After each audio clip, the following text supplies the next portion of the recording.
Come on. They're right there. Let's go. Move, move, move, move, move.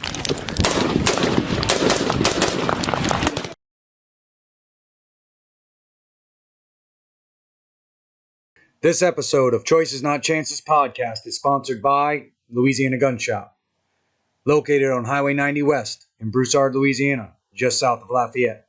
For more information, stay tuned at the end of this episode. This is Choices Not Chances podcast with Ryan and Matt. I'm your co-host, Matthew Charette. Sitting next to me is Ryan Rogers. Ryan. Hey guys, welcome back to Choices Not Chances. And just like every other episode that you've heard me say this, if you see something in this episode or you hear something in this episode that strikes you or moves you, please don't be selfish and share that out with the community. We have no problems with being shared, tagged, push it out there, push the name out there, and we're going to grow together. Today I have somebody that's kind of returning to the podcast, but not from an episode that we've done. It'll be the first episode.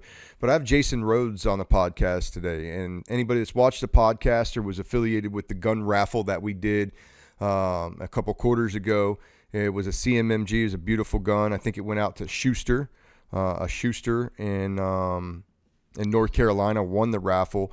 But it was our first gun raffle, and that gun was actually donated by Jason Rhodes, who joins us tonight. And we're going to talk to Jason about, we're going to talk to him about life, but Jason's doing big things. He was prior in the Navy for a number of years, got out, and then launched a for-profit company, ended up, helping so many people that on the nonprofit side that he ends up flipping his company to nonprofit organization. Then he takes the long walk across the country from North Carolina to Austin, Texas, and stops all along the way.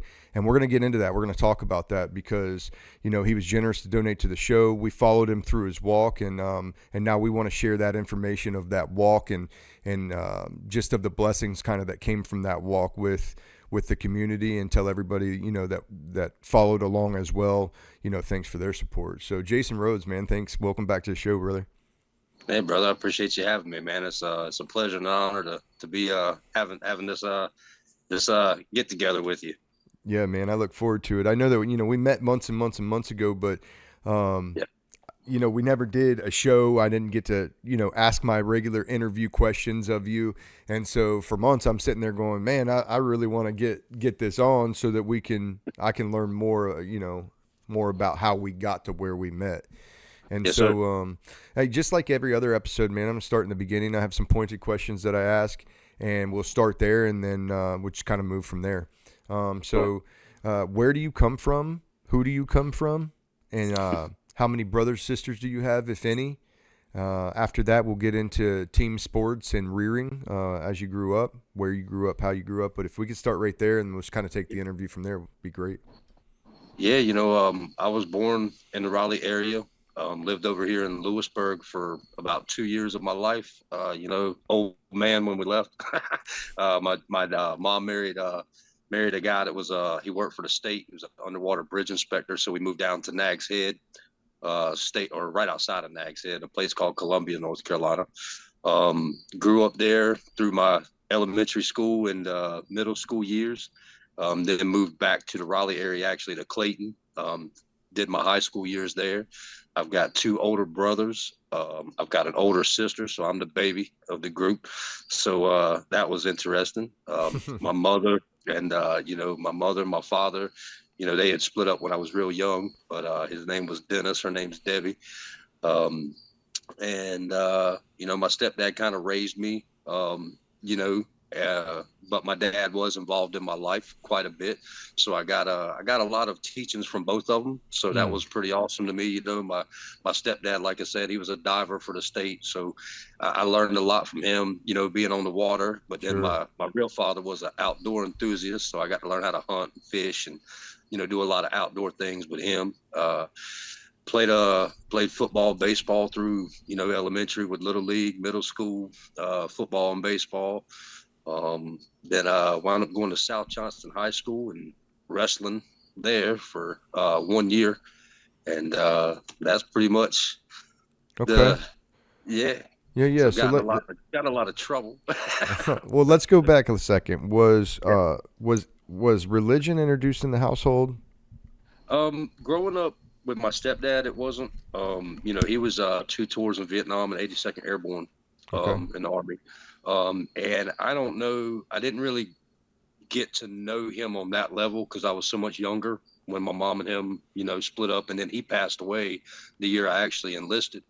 Um, so I didn't really get to talk to him as a grown person, so to say, but I don't know why, but there was always religion was available. It just wasn't like they held it from me. I just think as a younger, adolescent and teenager, I just wasn't really into religion that much. And where we were is a lot of Baptist churches, and nothing against Baptist churches. I just, growing up, you hear grown-ups talk, so, I kind of just did my own thing. Really didn't really get interested in the military or in religion until I got out of the service. So. Gotcha. And so you mentioned getting a little bit of trouble in high school. What kind of things are you doing in high school making your mom's hair go gray? Oh man, fighting was number one, man. It was every other week thing, man. I always had a bad chip on my shoulder. I think anybody who grows up without, especially a biological parent present, they always carry something. Some of it might be guilt, some of it might be anger, some of it might be sadness. And me being the kid I was, I just always transformed it into anger, man. And it always came out as very destructive and very bad. So, Gotcha. And so, what drives you to? What's your catalyst to go to the Navy? And at what age does that take place? Is that right after high school? So it was I actually dropped out of high school. Okay. Ryan, I dropped out of high school in the 11th grade, my last year. I got into some bad trouble. Got into a really bad fight. I put a kid in a coma for about 2 months, and I sat in jail for 3. I had to wait a month after he came out of a coma.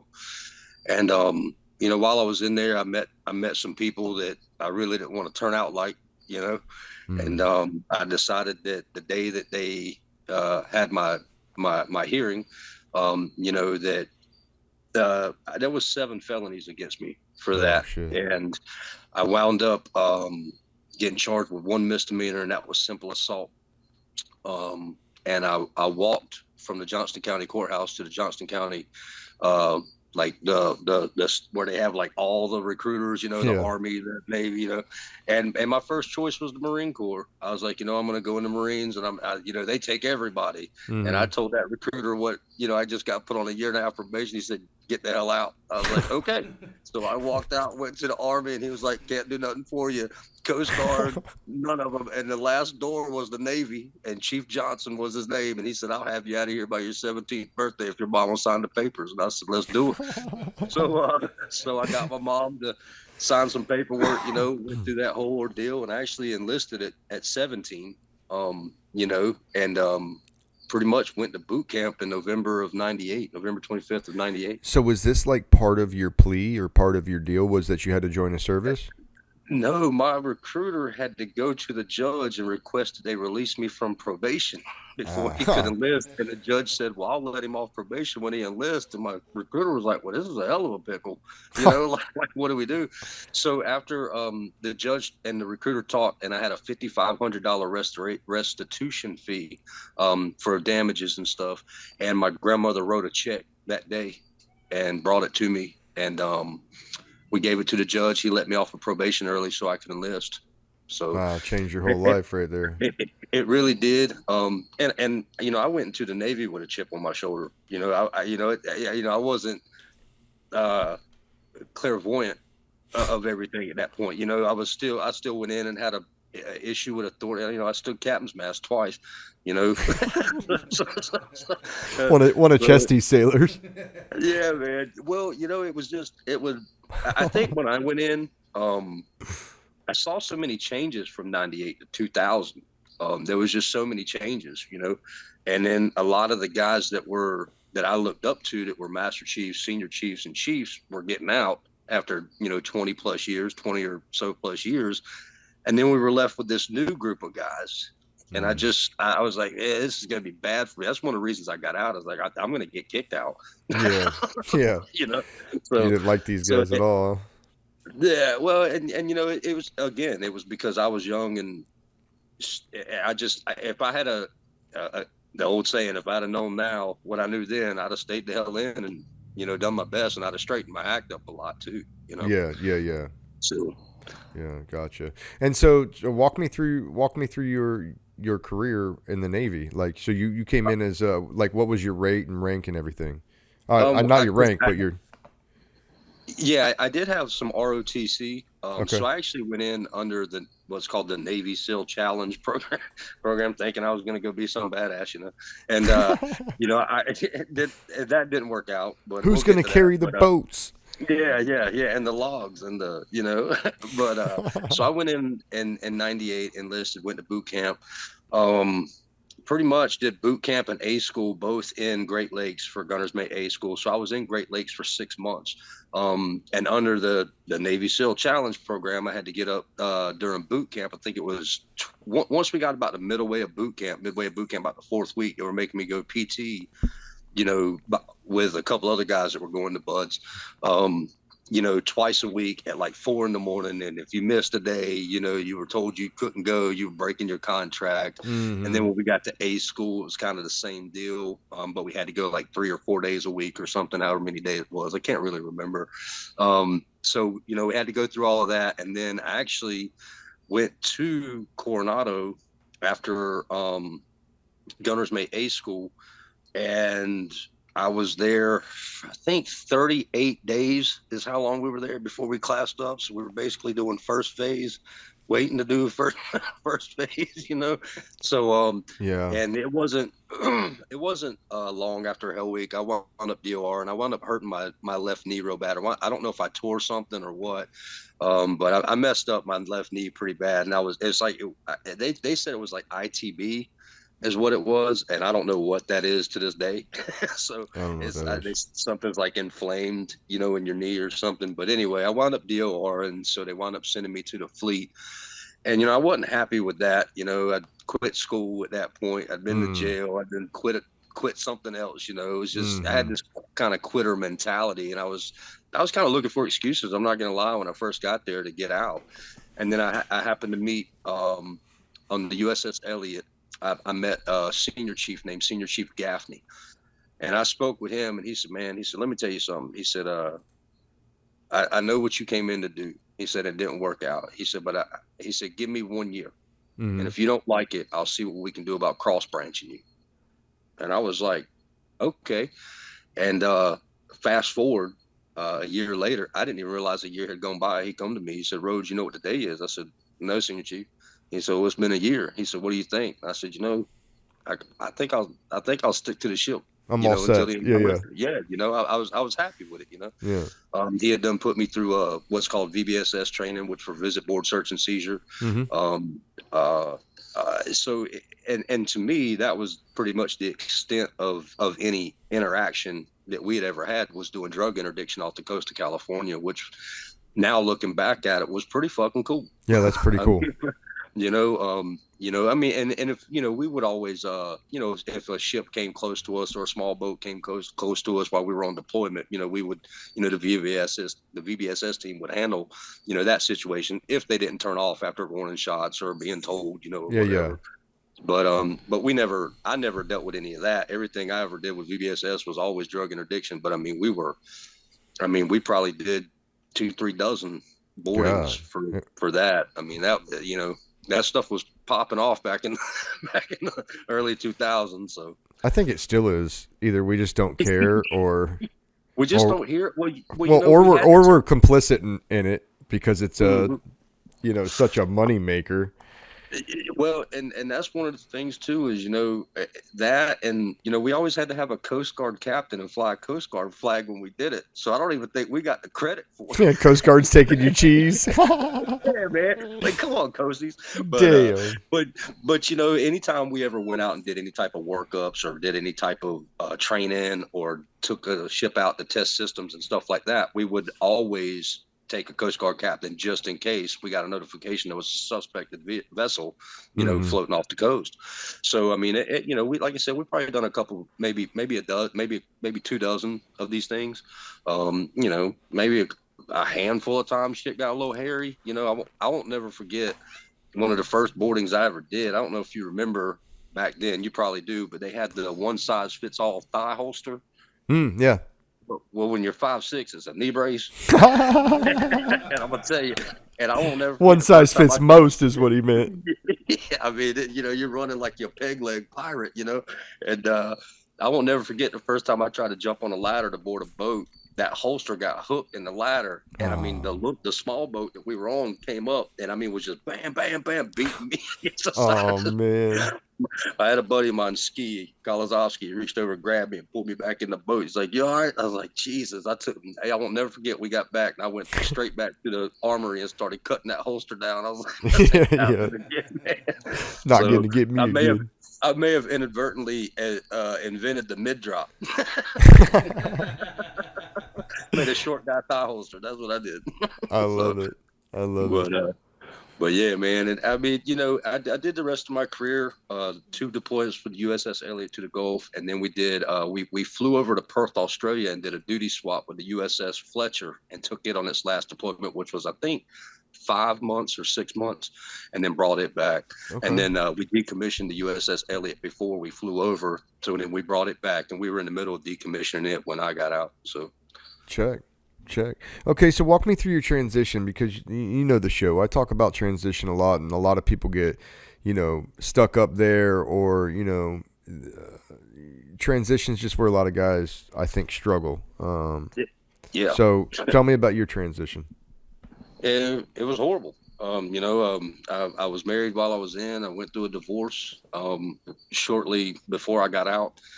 She had left me for another guy that was in the Navy. I considered a friend, which was another reason I think that I was like, I'm out. It just, but it was hard, man. It was hard, job after job after job. Trying to find the camaraderie you had with a certain clique, that you had. And it was just hard, man. It was just hard to, I guess that even though we were never in combat situations, we still realized that, lives depended on us, even at an early age. And then you get out into the real world and you realize that, your supervisors are 30, 40 years old, who've never been in situations like that. And it's just, it's so different, the mentality. And again, exiting, still had the chip on my shoulder, had a problem with authority. I'm not going to sit here and listen to some 40-year-old man who's never done that with his life, but, fix air conditioners, or, caulk an apartment paint, like, and I had an issue with that for many years, Ryan, many years. I, like I said, I went straight into doing like apartment maintenance, Okay. I figured it was something safe. And, the guy said, I don't know if you're going to like this job. It starts out at $11.64 an hour, and you just got to walk around with a bucket and a trash grabber and keep the property clean. I was like, am I going to go away for 9 months, 10 months at a time? He's like, no. I was like, I'm fine with it. So, wound up, I worked with Equity Residential and Apartment Maintenance Company for a little bit until they started selling properties. And then the people that actually worked there stood up their own company, or actually bought out a company, a residential side, a trademark. And then I went to work with all those people, those guys that had come together to buy that out. Yeah. I went to work with them for a few years up until 2019. So I mean, off and that's and on, when you broke off to start your own. Yeah. Yeah. I had traveled around for a little bit. I owned several Harleys. So I jumped on a Harley, and for about 5 years, I just kind of took off and did what I wanted to do. Yeah. And still did what do they call it? Where you kind of go and look at a property for them, and they would kind of subcontract that out to me to see how much maintenance would be needed to upkeep it, due diligence, just to kind of, keep some money coming in. And then I went and worked for Nemo Arms up in Idaho for I made a couple years, maybe, building ARs. So, that's tight. Yeah, man, that was a good group of people, man. Awesome group. I actually went back last year after the other incident we're going to talk about, and visited with some buddies of mine from up there and stopped by there just to check on and see how everybody's doing. And I mean, they gave me a bunch of swag, hats and hoodies and tiki shirts. And I was like, "Can I get a gun?" They're like, "No, we don't do that." I'm like, all right, but worth asking. So, yeah, you're right. So, I have a little bit of everything except mechanic work. I've never been real big on working on cars. Now you're trying to rebuild one. Well, it's actually, once we get into further conversation, I'll tell you why I want this to be my first one. Kind of how the transition for Renovet is going to go, because my walk kind of taught me a lot. So when we get through that point, I can kind of transition into that. Pretty smoothly, I think. I got you. So, well, smooth or not, we'll figure it out. Shit buffs out. Yeah, that's right. All right. Well, talk to me about Renovet first, and why, and like take me through. You have a for-profit company, and what happens, what goes on, what goes down with you personally, and then why you want to change over to nonprofit, and then we'll get into the incident and the walk from there. Yeah. So 2019, I was trying to start a nonprofit. I thought, how cool would it be to go around and do small projects that I could do by myself, for disabled veterans, whether it be, build a handicap ramp or even hell, change a light bulb or a water heater or something broke, go fix, just like a handyman type deal, but for disabled veterans, to where they didn't have to come out of pocket, with either very little or no money. And I guess the company I was working for kind of got word of it and thought I was trying to start my own renovation company. So they let me go. So I had to, at that time I was in a relationship, and I had to do something to provide, so I went ahead and just started doing profitable work, flipping houses, and started getting pretty big contracts with apartment complexes. And then the further it kind of went along, the more steady I seen work was. I said, well, I've started hiring guys. They know what they're doing. They can take care of stuff. So I just kind of started going around and, asking if there were any vets that needed anything. And eventually I was doing, pretty decent sized remodels, like I said, installing or doing bathrooms and kitchens, with lower cabinets and stuff, handicap ramps, any maintenance that they needed taken care of around their house, anything that any veteran needed, man. And actually, that's how you and I got to know each other, was through a guy named Hodge who knew of you. I don't know if he knew you personally. I'm not sure. No, I didn't know him personally before that. Yeah, I was doing he had a couple acres, and he needed a roof put over to keep his hay dry for his horses. So I went out and took care of that, and that was right before the walk. So I was kind of I got my first news interview there and everything, and then had contacted you right about the same time. But the past couple of years have been a blessing, man. Everything that I'm able to do for anybody. I just remodeled a bathroom up in Roxborough for a Army vet with Parkinson's.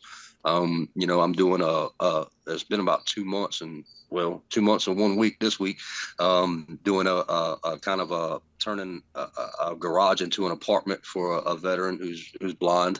And he's old school. I think he's World War II. Oh, wow. If I'm not mistaken. He's old. but so that's been a well, that's project. Awesome. Yeah, it really has been. And it sucks, because the only thing that sucks about it is I wish I had enough donations coming in to be able to do it for them, but I cut them as great of a break as I could on everything, and they're happy with everything, the price. I would say if I were a contractor, I would have subbed it out and probably would have bid it at about 60 to 75,000. And, I'm doing it for 1,500 a week. So, I'm doing, that helps cover my gas money, because I'm driving from Raleigh to Burlington every day to do it. Yeah. But, I think this will probably, I'm not going to say it'll be my last one, but we're trying to make a transition into I would like to do transit vans and build them out for like van life, for homeless veterans. Okay. Especially homeless disabled veterans that might not make enough money to survive home, but can make enough money to get to the next national park and enjoy some freedom. So well, that's dope. Yeah, that's going to be that's where I'm trying to work on the vehicle. I'm working on mine for a little bit to make sure I I can got do you. it. I But got you. I'd rather, if I'm gonna mess up, I mess up on something of mine before I mess up on something I'm trying to give away. Yeah, But practice on yours for sure. yeah, Well, that's right. so That's right. so let's get into the catalyst for the walk. Hmm. We're getting a little ahead right now. Yeah. Um. What made you want to walk? What because that's right when I met you. When you hit me Yeah. up, you were about to leave North Carolina in a couple of weeks. You were finishing Hodge's barn, Yep. and you had found out somehow either I said something. I think I said something about getting ready to buy a rifle so that I can raffle it off for for my community, and you were like, "Oh, I got you." And I'm like, Yep. "What?" And you're like, "No, I got you. I'll bring you a rifle." And Yep. you brought a peach down, man, and we talked about that. And then, like, shortly after that, you took off on the walk. But we never got to communicate as far as, like, what made you want to walk, how'd the walk go, things you've seen, witnessed, met, done on the walk, and then, what the walk donations and funds were able to provide for you afterwards. Yeah. So initially, December 24th of last year, I just woke up and heard the word walk. Like, I don't know if I heard it or felt it or it was in my mind. But it was clear as day. And I'd been going to church very regularly for a couple months there. I'll get into that too, because I guess I got ahead of myself. So, and that Yeah. probably has in my opinion, probably has a lot to do with why you were feeling and thinking and having the sensations that you were having. Yeah. An incident that happened in July of last year, and I've been religious for a long time now. I just haven't been to church a whole lot. Just kind of more of a feeling than practicing. Which isn't always a good thing. I mean, people can say what they want, but I believe if you surround yourself by certain people, you're going to be certain people. Facts. So I kind of started going to church, and really listening, and really not just to what was being taught to me, but really listening to my heart instead of a lot of my mind.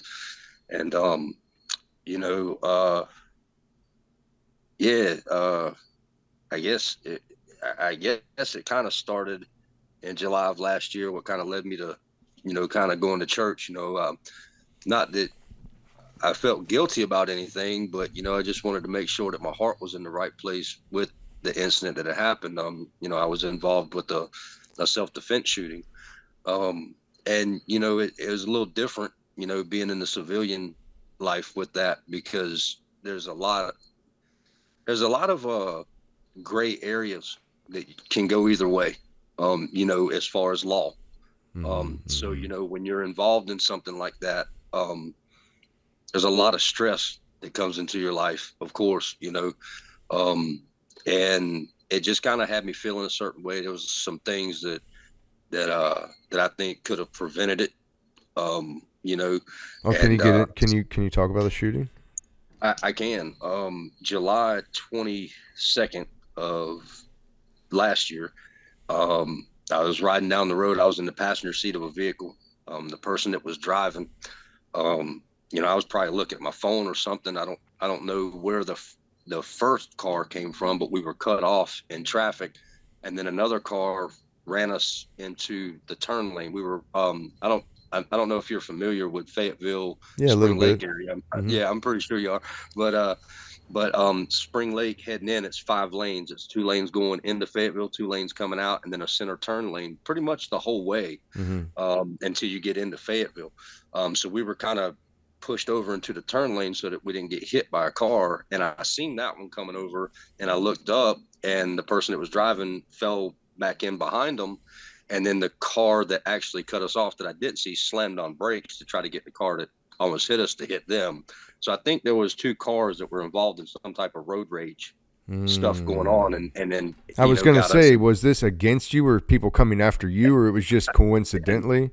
I think it was just coincidentally that they were involved in some type of, I don't know if they were racing. I don't want to say it was road rage, but there was something going on with the 2 vehicles, and we were just in coincidentally got Involved. caught up in it. Okay. So when that car slammed on brakes, the driver of the vehicle I was in went into the right lane to go around. And when we went around them, we got back into the original lane we were traveling in, the one next to the turn lane. And then the car that almost hit us was in the turn lane, speeding up to pass everyone in the turn lane. And then as they approached us, the driver in the car I was in kind of split the lane so they couldn't go around them because we were coming up on a stoplight. And I guess they took that as offensively and ducked in behind us, got into the right lane, went around us. And that was when the driver of the other vehicle threw something out of their window and hit our car. So they done hit us with their vehicle. That's what pushed us into the other lane. They actually hit the car. And then when they threw something out and hit the window, the driver of the car that I was in was like, okay, that's twice. So then we got behind them. So she was going to try to take their tag number. Well, they tried to slam on brakes to get us to hit them. Well, then we stopped, come to a complete stop, and they rolled forward. I can't remember the name of the road, but it's the road that turns off and goes to the Pope Air Force Base. There's a Circle K right there on the corner. And, so we were about 2 car lengths behind them, and the driver of the vehicle that I was in got out of the car and approached the other vehicle and walked up to the driver's side and was like, what's the effing problem? And when she did that, the passenger opened the door, got out of the vehicle, and reached over the car and pointed a gun at her face. So when he did that, I opened my door, unholstered, pressed out, slacked out, side alignment, sight picture, and shot, mag dumped on him, hit him 8 out of 10 times. And he went down. So when he went down, I did a reload. I carry a sidecar holster. So I popped my mag out, did a reload, and got to the rear of the vehicle. And at this time, the person that was driving had already made it back to our vehicle. She pretty much took off running as soon as she seen the gun. And she got in the driver's side, laid down behind the dash. And that's when I stepped back out from behind the car, because the door's open. That's not really cover to me. So, stepping out from behind the car, I seen him raise up off the ground with his head and his arm.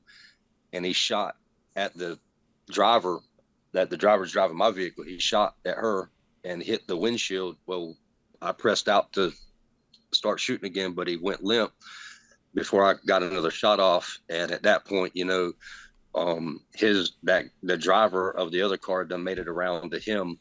And, I was thinking she can pick up the gun. Somebody in traffic's going to see this. They could shoot me thinking they're defending his life. They don't know everything. So I told the driver, I was like, let's get out of here. So she backed up, actually hit me with the car, laid me out in the middle of the street, man. And I jumped up, I got in, and I peeled the door on this Kia all the way to the front. That's how hard she smacked me, man. I couldn't get the door. When we get to the police department, part of it gets funnier. But I peeled this door around and I'm like, get me the fuck out of here, get me somewhere safe. So we took a right at the Pope Air Force Base, drove down to the gates.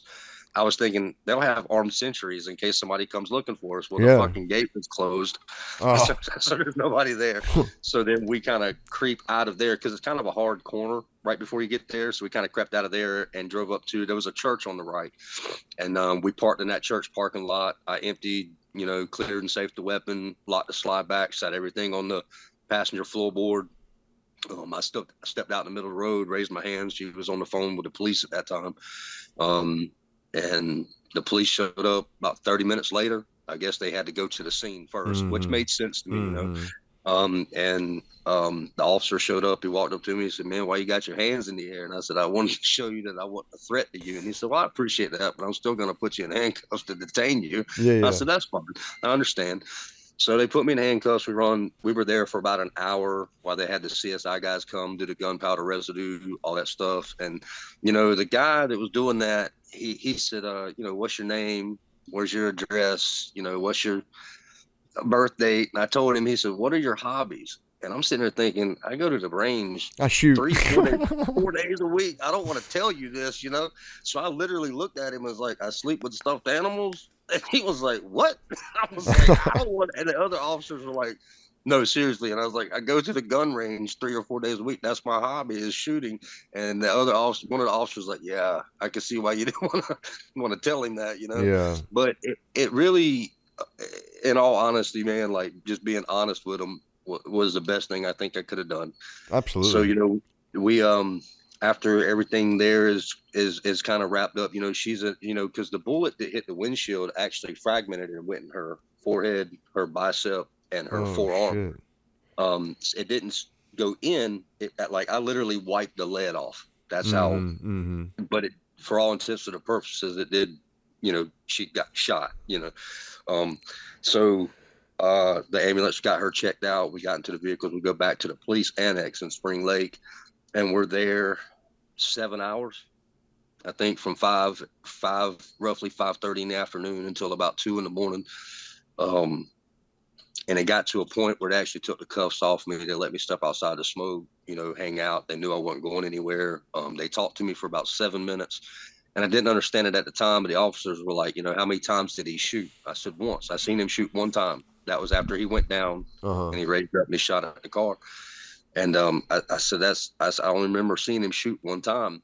And, all of my shots were center mass. And I think I got hyper focused on center mass. And I told him, I said, everything around what I was looking at, down the sights was just kind of like pool water, to be honest with you. Yeah. And then come to find out he had shot 21 times at her as she was running. Oh my God.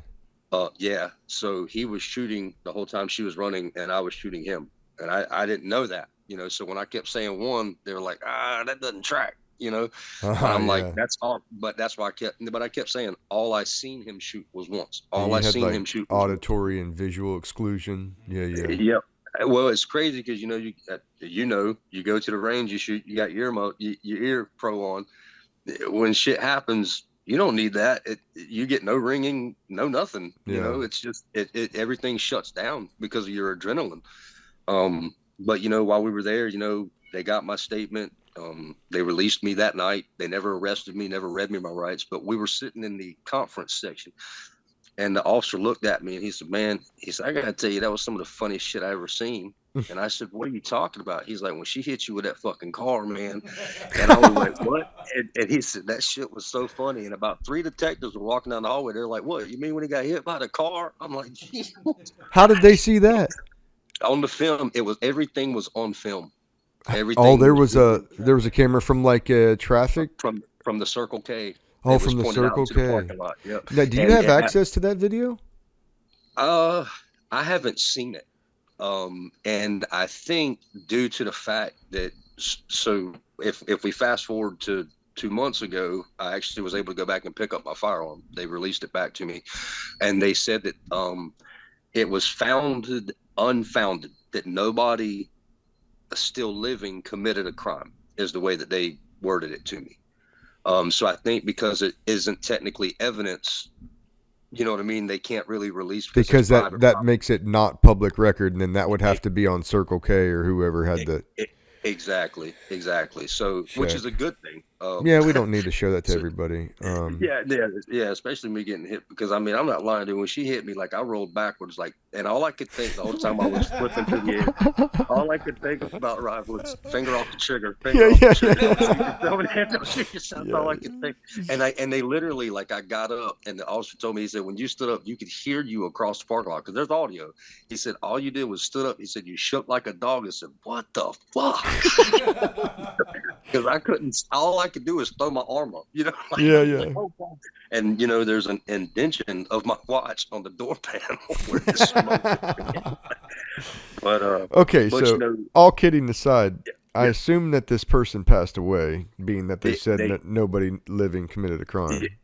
Yeah. So yeah, he did. He was, he was dead on the scene when the ambulance and stuff got there. That was the first question they asked me, is if I knew what happened to the guy. And I told him, I said, I'm assuming he's dead, because I seen him go down. And I heard him, Ron. I heard him. He said, oh, and it was like a lungs. Like you could almost hear him at, almost 30 feet. I could hear that, And my first thought was, he ain't gonna. And then when I seen him go limp, after he fired that shot that I saw, I was like, he ain't gonna make it, Yeah, it's death I just ball. kind of had.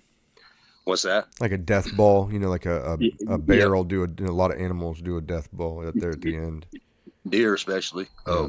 But yeah, you're right. It's it's almost like you can hear it escaping, and I can still remember the smell. Mm-hmm. I don't know. I don't know if I was upwind or downwind, excuse me, but I could smell like lead and flesh. Like I could smell it, Iron, that burn. Yep. blood. It just, yep. It hit me, man. And, you know, but I did get a lawyer the following day. I retained a lawyer and they started doing some digging. They found out he was a convicted felon twice, shouldn't even have had a firearm. He had one magazine and a Glock 17 pistol, and then he had 600 to seat. So, I've talked to quite a few people, my pastor, everybody about it. And they said, maybe you were just in the right place at the right time to stop something bad from further happening. And yeah, I mean, think and about what he was trying to do to whoever these kids were that were behind you and trying to get out of the way. It might have been the fact that he was going to head that way anyways. Well, you intervened to be able to stop that. Well, and I thought about that for a long time, and the thought process, the mentality that I had to come to, Ron, in that situation was, regardless of what he was going to do or he had done in his past, I needed to do what I needed to do in that moment. Mm-hmm. Regardless of who he was, who he is, who he was meant to be, and that's my mentality on it. And you're right, man, and you're exactly right. I mean, not long ago, I seen this crazy couple of dudes that stole a vehicle and they went Instagram or Facebook Live or something and they were running people down. Did you see this? Like that when that's the world that you live in, when you have that hostile act, hostile intent, kind of like rules of engagement being in. Yep. If they're threatening another person's life or your life and you can intervene, you should intervene. Too many people these days hold a fucking camera phone up and they record shit while people are being beat down and killed, and not enough of them are taking action. That's 100% right, and that's where it took me the walk, and we'll get to that in a little bit. But it took that and being back and not needing to be validated or appreciated by anyone for what happened that day except myself. I could reach out to 100 people that have been in situations like that and done the same exact thing. They're like, oh, well, this is the case. This is the case. And it's like, nah, it doesn't matter what anyone else says. You just got to get it right in your mind and your heart that you did what you had to do during that situation. And like you said, we live in a world now, and this is something that, that has been on my mind for the past year, especially, is, you take people that have been trained and put in situations like veterans, and then they get out. And now there's, like we talk about rules of engagement, if we get shot at, we know what we can do. If somebody puts a gun in your brother's face while y'all are kicking indoors, sometimes they wouldn't even take that for you to engage. You were there to engage. But then we come out into the world and there's all these laws that protect the criminal. Yeah.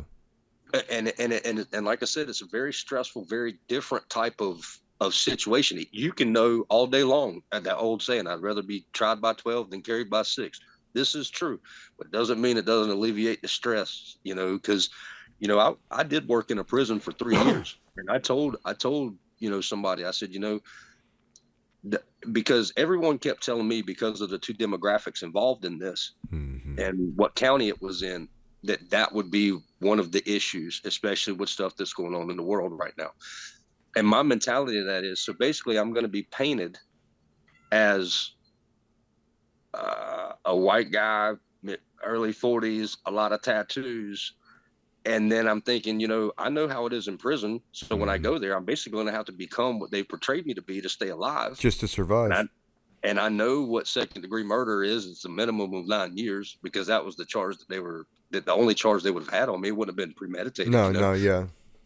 So I'm thinking for 9 years, I'm going to have to, and I know that when I get out, it's not like I just get out and walk away from that life. Yeah.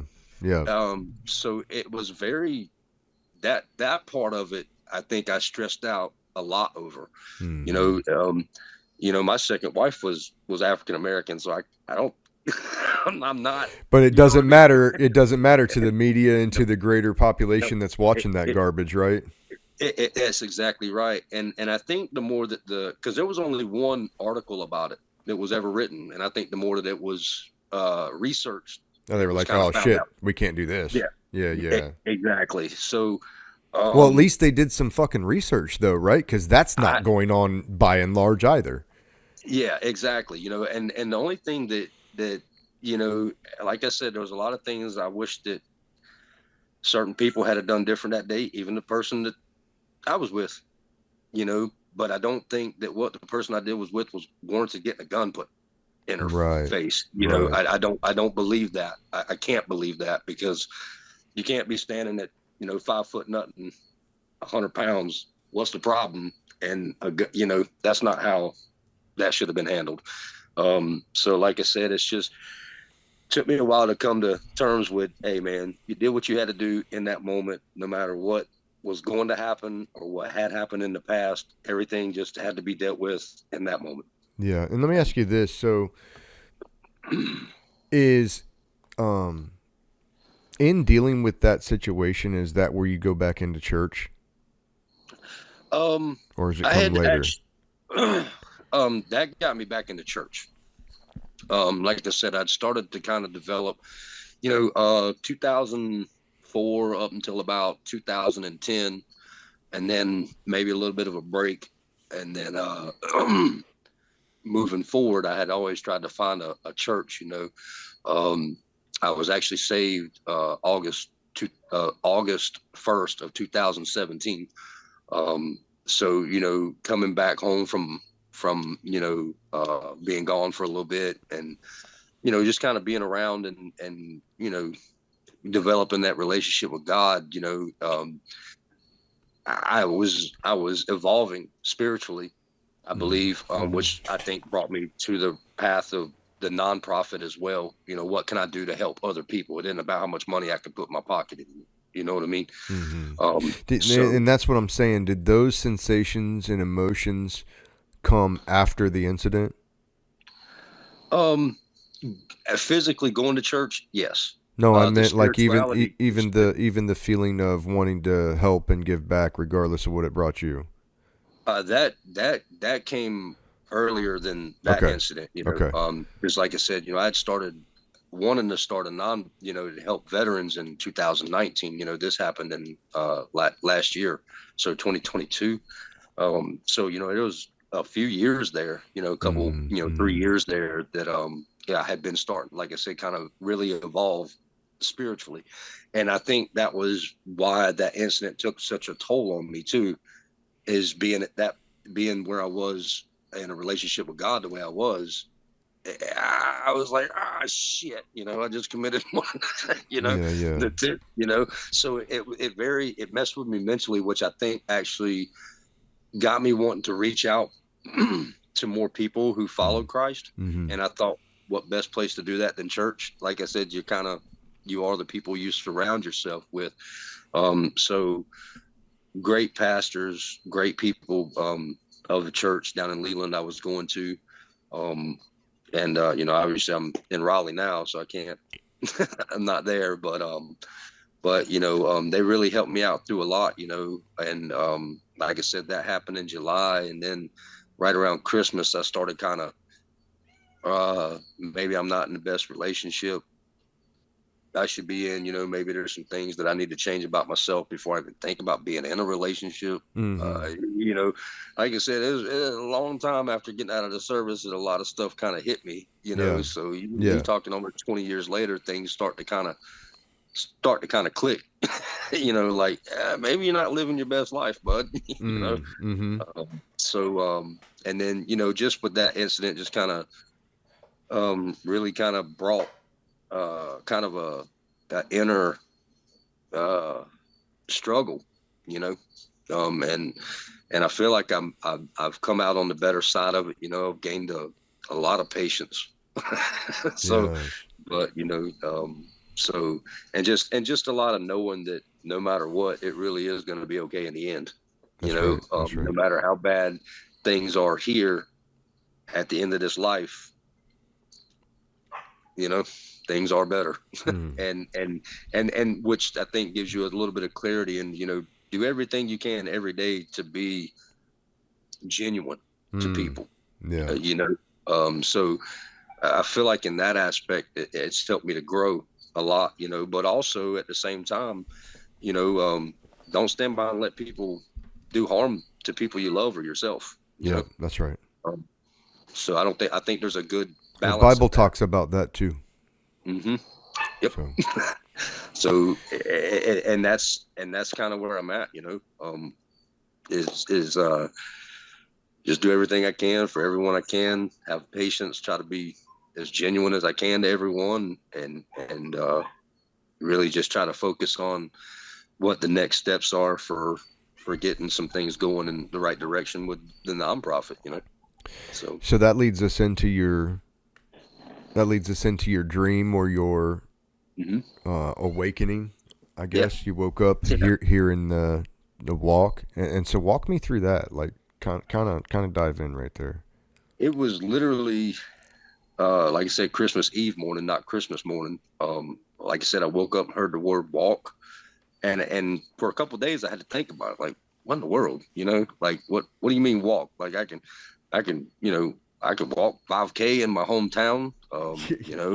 I can take a long walk. I can do so many things. So I literally, after a few weeks, I just kind of sat down and said, let me take a long walk. I'm going to be an overachiever. I'm not going to do a 5 mile in my hometown. Let me take a long walk. And then I started thinking, I said, well, where the hell am I going to walk to? And I was like, well, I'm a huge Joe Rogan fan. I said, well, I started researching, found out he was in Austin, had the comedy club, and that's where he does this thing. And I said, well, that's a long walk, but let's do it, and then as the week went on, I started like writing it out like a business plan. This is what I'm going to do. This is what I need to go. And I think you're probably like me, 2 is 1, 1 is none. So, here I go with 600 pounds of shit that I've added to a rucksack. I'm like, that ain't gonna work. It ain't like you're going on a 1, 2, or 3 day deal. You're going for a long time. Yeah. And I was thinking that I could probably do it in 60, 65 days. But also before I left, I had someone that was supposed to drive my truck and pull a camper, so I was going to be able to stay in it and just walk. Just close. But the closer it got, more people started backing out on it. So I started, hey, I've done said I'm going to do this. And I started planning and making videos and me training to do it. So, let me set out. And, eventually the last week came around and I loaded up a ruck. And I don't know, the first couple of days, I probably dropped 20 pounds out of that thing. I was like, I don't need this. I don't need this. Bare essentials, baby. Yes, sir. And, of all the things that I let go at the beginning that I wish I would have kept, because I wound up buying later, was a pair of silkies, man. Like, oh man. I threw it. I was like, I don't even wear these things. And then like it started getting hot in Texas. I was like, man, I sure wish I had them things to sleep in, or wear while I was washing my clothes or anything. Oh yeah. So I wound up buying another pair, but I just started planning it, and I wrote everything out, like I said, started planning it, started making videos. This is what I'm going to do, and in my mind at the time, Ron, my thought process was, I'm going to walk and I'm going to help spread mental health awareness for veterans. That was, and first responders and, law enforcement, firefighters, EMTs, everybody, that is in a field to where they can see things that could probably bring out, post-traumatic stress. Sure. And I thought, this is a good thing that, I'm going to do something good for people. And that was my thought process. And I don't want to say I was lying to myself, but I was like, if I'm going to do this, let's have some other reward in it, to try to reach out to people. Sure. And, kind of get exposure for the nonprofit, what we're trying to do to help battle that, and so I planned everything, and February 15th of this year, 2023, I took off walking from Sanford, North Carolina. And I think physically, The first 3 weeks, everything kind of worked itself out. Yeah. Roughly. It took about 3 weeks because I was not prepared to walk, with a lot of weight on my back. I was like, I don't know how you Marines do this. But I'm in the Navy. I should have swam my ass to Texas. Give me a boat. Yeah, give me a boat or a life preserver or something. But after about 3 weeks of doing it, like I said, everything, the feet, the legs, the back, everything kind of started to work itself out. I started getting stronger. I started losing a lot of weight, but I started getting stronger. Mm-hmm. And then it just became like everyday life. Well, I got to wake up this morning, pack up my stuff, clean myself up, brush my teeth, eat, hit the road, it just, and then it started, because the first 3 weeks was not enjoyable to me. It was awesome to be out in nature because it was still warm for some reason. For the first week I left in North Carolina, but then I got to the mountains and I had one night with 17 degrees and I thought this 0-degree sleeping bag wasn't enough, So, but that John Denver's full of shit. That's funny, right? dude. But I struggled a little bit going through the mountains in North Carolina and going up into Boone. I think it's 421 that run. I mean, that is like a 8-mile, 6% grade. Yeah. Ridiculous. I mean, I think it took me 2 days to get up that. I love Boone, but I don't walk it usually. Yeah. I love the mountains. Period. I love being in them, but I like being able to drive to them. Oh yeah. Yeah. But I think also that once the physical stuff started going behind, then some mental and spiritual stuff started happening. Mentally, I think what was going on is I started to tell myself, you need this just as much. I need this just as much as the people I say I'm doing it for. Yeah. So it was helping me to just be by myself, be away, have an objective, we go back to that transitioning thing. I have a mission. I have something that I have to do. I've told people I'm going to do this. I have to do it, and then the news interviews started coming, podcast things started happening, even up right before I left through while I was on my walk. And the people that I met, Ryan, I can't even tell you how much faith in humanity it restored for me. Because that incident, I didn't realize, like you said, how bad the world is. We see the bad things, and I was in a bad situation, but now I'm in a situation where sometimes my life literally depends on people that I don't know. Yeah. Or, and people walking or, driving up to me in this rain and, hey man, you need a ride? And I can't tell you how many times I said, no, God told me to walk. And they were like, what? Crazy bastard. Yeah. And then how many conversations I had with myself and and just talking to myself. And now I'm thinking, every time I go down the road now and see somebody walking, talking to themselves, I'm like, that guy's going through some shit. He's figuring it out right now. Yeah. He's talking it out with himself right now, but just the walk itself, like I said, I got to stop by Altama Boots, who bought out the original footwear company. Yeah, I think I talked to you right around then, right? Yeah. You told me about this. Yep. They, I'd stopped in. They donated a pair of boots to me, kind of met me, bought me breakfast, had coffee. Just great day, great people, amazing people at that company, man. And, I think you've seen them. I rocked the black camo, Chuck Taylor style, Maritimes, and they gave me a pair of Vortex like combat boots, and I was like, man, they're really trying to make me be a Marine. But but I'm gonna tell you what, I put them things on, and they saved my ass. Yeah, it's a change, huh? Yeah, it was because I had to strip away a pair of shoes that I started out in, and then I put on some Under Armour like running shoes, but they're real meshy, and them bad boys stunk after they got wet. So I was glad they gave me the boots. They gave me 2 pair of like a winter socks and then a pair of summer socks to wear with them. Just amazing people, man. And then met so many people just along the way there. What did you say that the name of the company was again that gave you the boots? Altama. Yeah, I want to put them up. Altima, but Altama is how that's how they told me you pronounce it, because I kept Okay. calling them Altima. They were like, it's Altama. I'm like, all Right right. on. Well, shout out to y'all. Shout out. Yeah, man. 100%, dude. They were just amazing people. So if you guys, you like Chuck Taylors and you like cool, tactical looking shit, they got some pretty cool stuff. So, but, Right but, on. but yeah, man. And up until that point, I'd met people in Wilkesboro, right outside of Wilkesboro, North Carolina, Wilkes Mhm. County, just crossed the line. Met a guy there. Oh man, what was his name? Muleman Davis, James Muleman Davis. He trains mules, and stuff like that. Lived in a log cabin. Didn't have like walls in it and stuff. Like they were framed up with no drywall.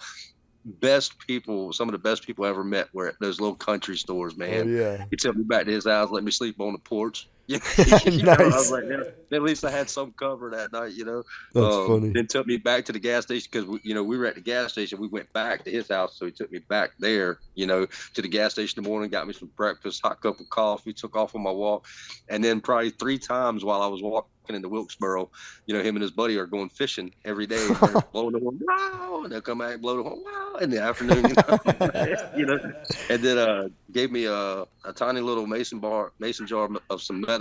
Told me to take a sip of it every day. Don't drink it, he said, but take a sip every day so you won't get sick. I said, okay. So that was nice. A little booster.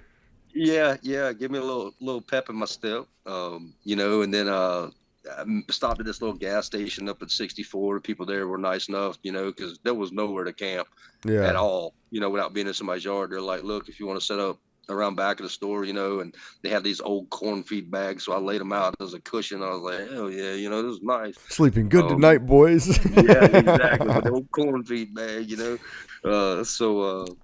and just, moving on through North Carolina, man, like, just met so many good people that were willing to help. Hey, man, I would sit down and somebody say, hey, and it's to me, I think the part that I started to realize is people could tell that I wasn't, and I don't mean this like, I know what you're gonna say.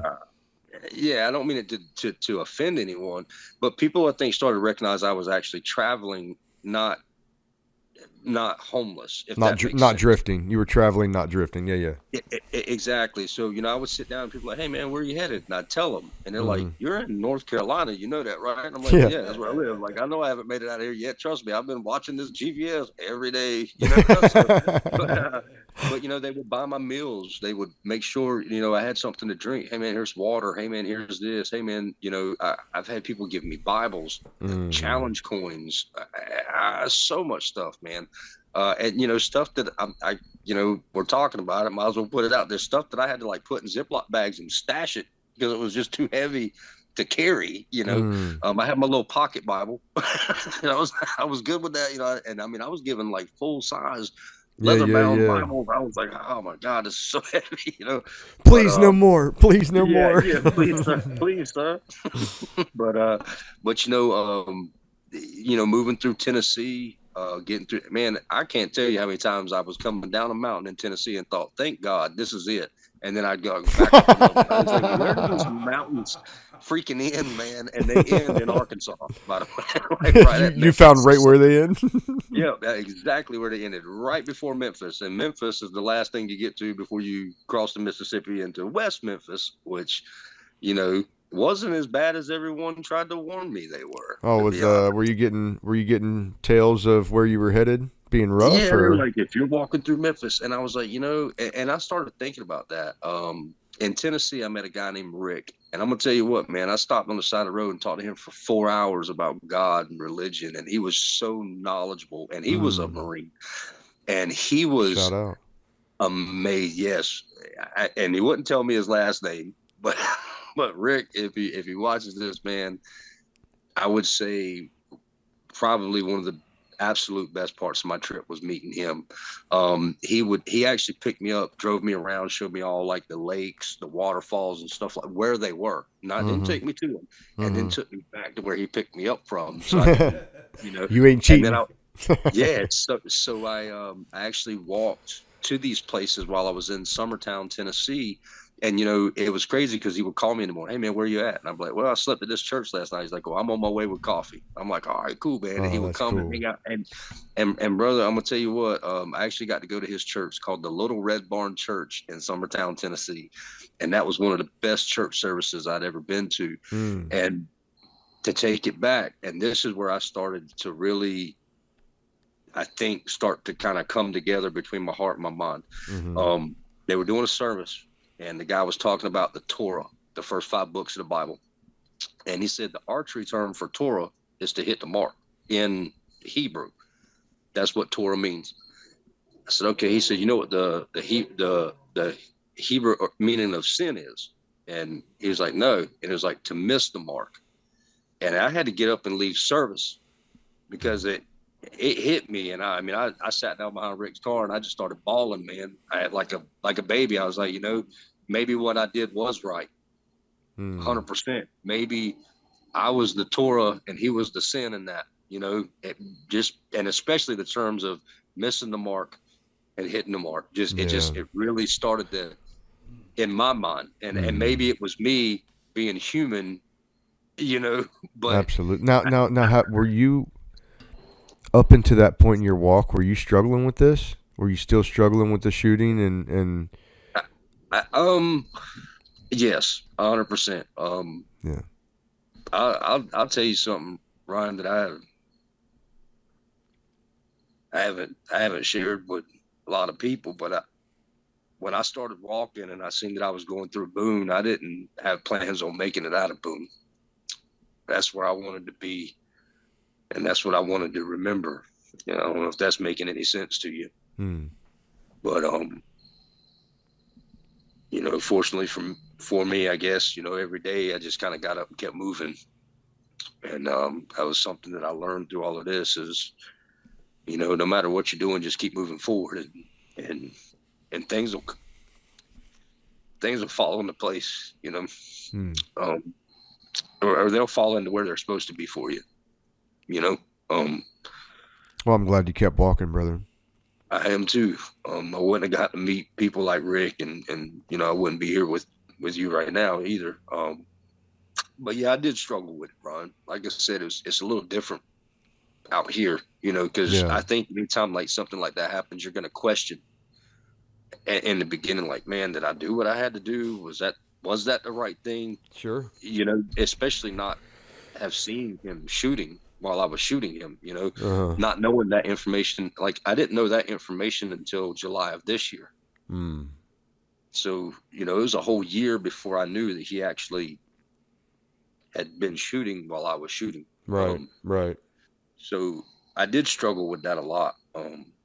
But I think I started to come up with this, not really come up. I started to realize, I am, no matter how slow or fast I walk, no matter how many days I take to break because, I'm feeling some pain here or some pain there.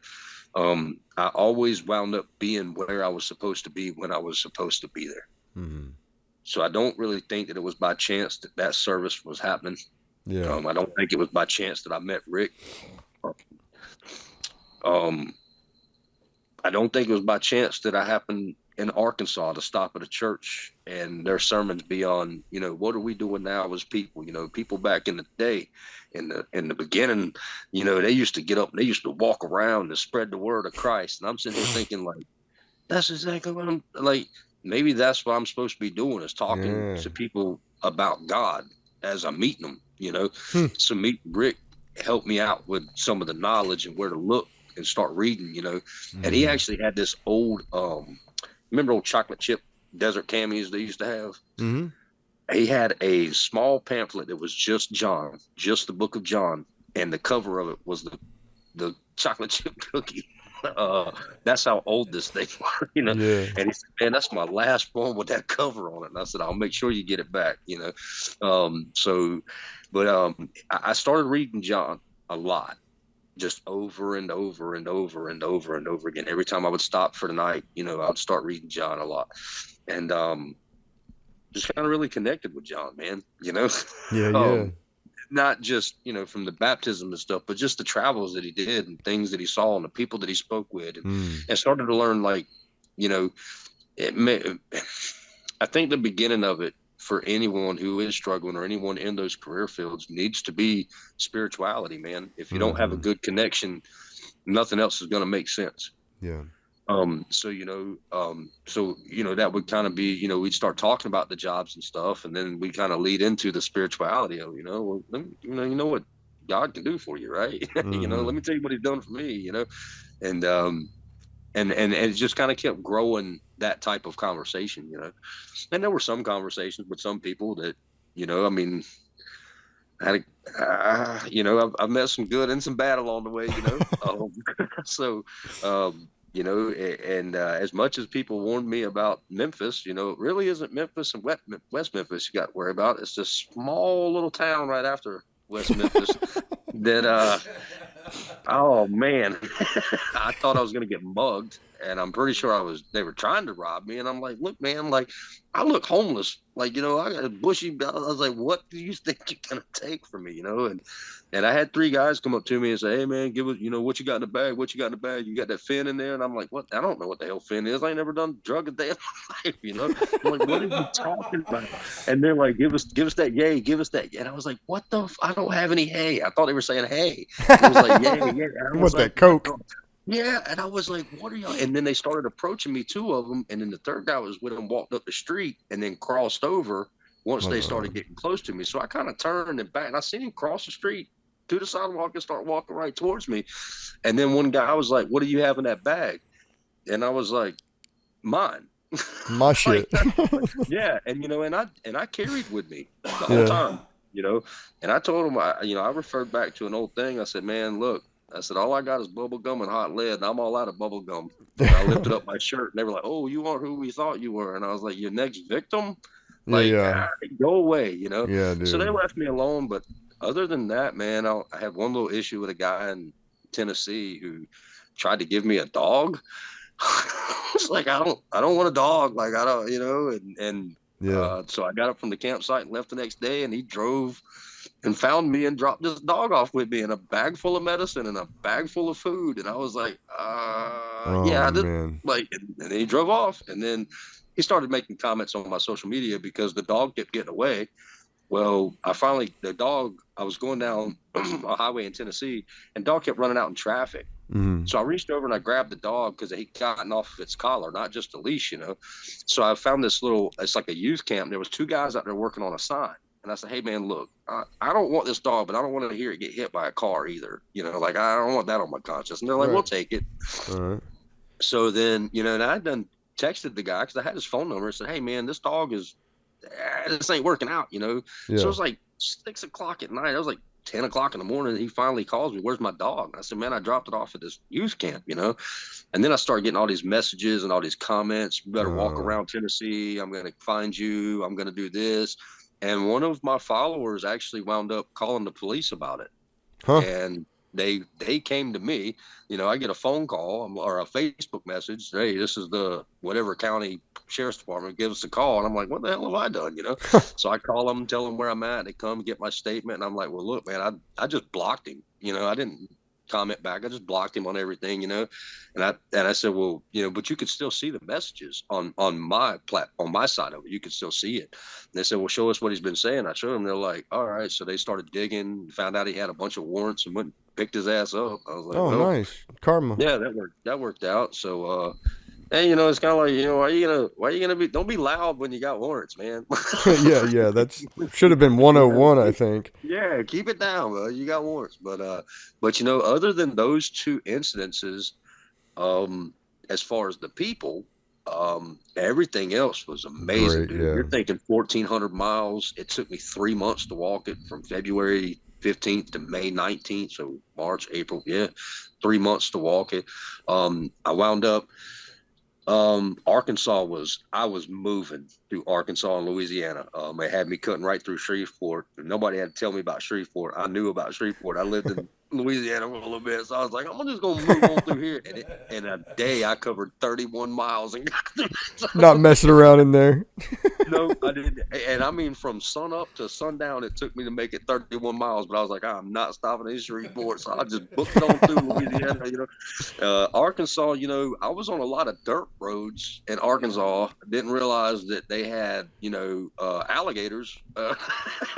So I went to set up camp one night, and I'm walking down this road, and it's swamp from what I can see, because all I've got is a flashlight, my headlamp. I'm like, it looks like straight swamp over here.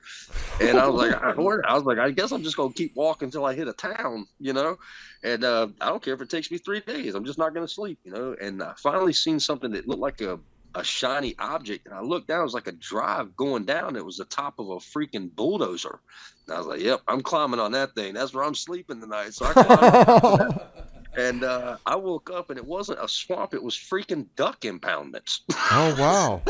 But I couldn't see it because it was so dark, So I woke up the next morning, stayed on going down that road, and it took me down some bunch of dirt roads and stuff. And I wound up in, oh, man, it's a little town in Arkansas, and I can't think of the name of it. But I did have a guy stop me, and he said, man, what are you doing out here walking at 10 o'clock at night? And I was like, well, that's what I'm doing. I'm walking. And he's like, yeah, this ain't a good place for you to be, And I was like, man, this don't seem that bad, And he's like, look, man, he's like, me and my buddy, we're firefighters, but we cut grass, I was just stopping to see, he said, you look like you might have some work ethic. I was just stopping to see if you might want a job. And I was like, well, I mean, I'll help you cut some grass. You're firefighters. I'll help you out. You know what I mean? Thinking that'll kind of go towards my cause, kind of be able to talk to some firefighters. Well, I wound up walking the whole next day. And then the following day, they picked me up and kind of drove me not south, but kind of like, I guess, west. And we wound up going to the Arkansas Firefighter and Training Academy to cut grass. Oh, sweet. And it was like 30, 40 guys going through this school at that moment. They let me get up, talk in front of the class about what I was doing. Wow. Let me stay at the barracks, have dinner and breakfast there, man. I was like, this is bad. Oh, yeah.